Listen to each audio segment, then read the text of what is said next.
रास्ते का पत्थर। हिंदी कहानी। एक राजा ने अपने सैनिकों को सड़क के बीच में एक बड़ी चट्टान रखने के लिए कहा।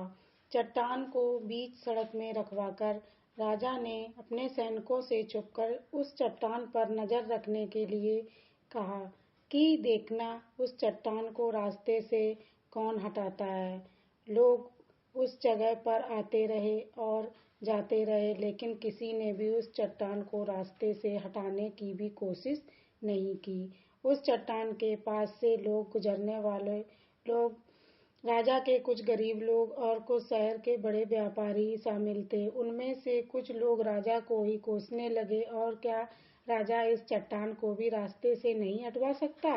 लेकिन किसी ने भी उस चट्टान को रास्ते से हटाने का प्रयास नहीं किया। ऐसा काफी दिनों तक चलता रहा। एक दिन किसान अपनी सब्जियों के साथ उधर से गुजर रहा था। उस चट्टान को रास्ते में पड़े देखा तो वह सोचा कि सबको चट्टान की वजह से कितनी तकलीफ हो रही होगी। उसने अपनी मजबूत लाठी से चट्टान को एक तरफ धकेलने की कोशिश शुरू कर दी। काफी कोशिश करने के बाद उस चट्टान को हटाने में कामयाब हो गया।